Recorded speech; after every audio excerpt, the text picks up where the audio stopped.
정신질환약을 건네준 의사와 고 이재선 씨의 통화 녹취를 입수했습니다. 이 녹취가 이재명 도지사의 재판에 어떤 영향을 미칠까요? 녹취입니다. 저기 인터넷에 보다 보니까 정신과 기록은 평생 남는데 이재선 씨가 상당히 걱정과 우려를 통화해서 표현하고 있는 거죠.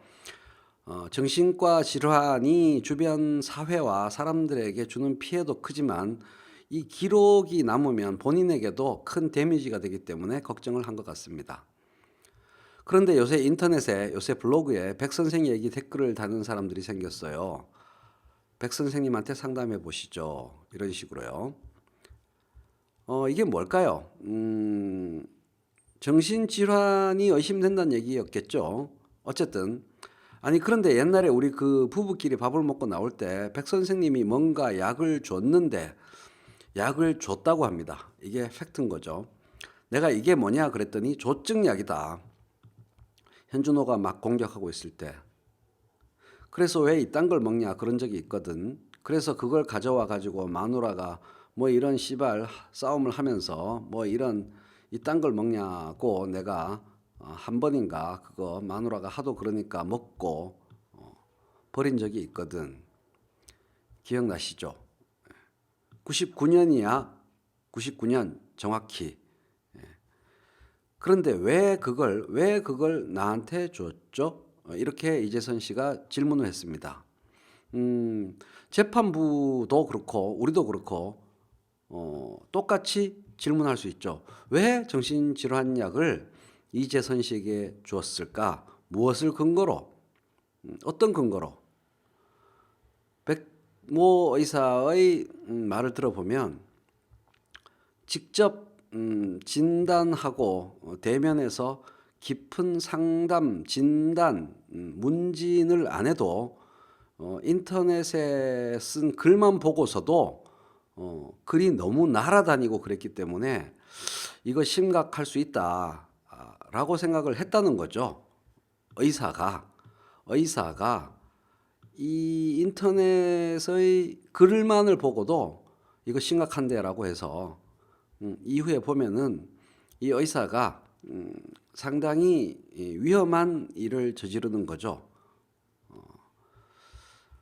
그래서 약을 지으면 그 기록이 안 남아요 라고 다시 한번 질문을 했는데 기록이 안 남는다고 말을 합니다. 백모 의사께서.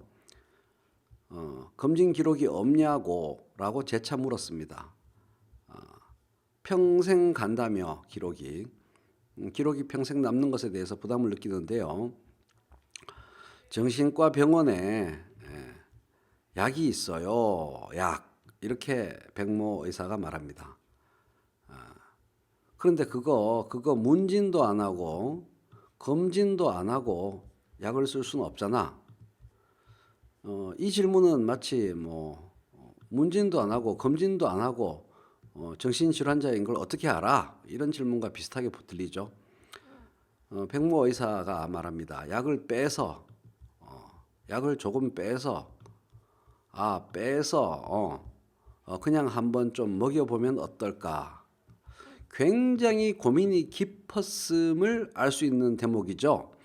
백모 의사가 약을 먹여야 할 만큼 굉장히 무리한 과정을 통해서 약을 먹이는 것을 고려할 만큼 직접 만나서 이야기해보고 대면 문진 진단을 안 해봐도 인터넷에 쓴 글만 보고도 좀 상황이 심각하다라고 의사가 판단을 했다는 거죠. 이재선 씨가 걱정을 합니다. 그런데 빼면은 그거 나중에 걸리는 거 아니야? 에이 뭐 그 정도는 괜찮아? 빼줄 수가 있어. 유도리가 있다. 아니 세상에 그 정도로 유도리 없는 세상이 어디 있어요? 그래, 그랬구나. 그러면서 이제 다른 이야기로 넘어갔습니다. 직접 만나서 수백 가지의 질문을 하는 진단, 문진이나 검진을 안 하고 의사가 인터넷에 쓴 글만을 보고서 판단을 한 거죠. 그런데 본인이 약을 문진 검진 없이 편법으로 조금 빼서 유도리를 통해서 본인에게 어떤 위험할 수도 있는 행동을 감행하고서라도 정신질환약을 먹여야겠다는 결심을 할 정도로 이 이재선 씨의 글과 말에 심각한 이상 증세가 있었다.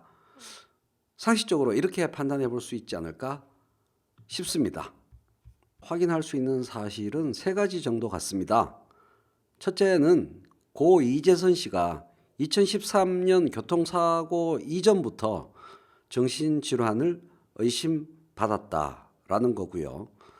두 번째는 이 정신질환에 대한 의심 정도가 매우 컸기 때문에 의사가 위험을 감수하고 정신질환 약을 구해서 복용케 하였다라는 거고요.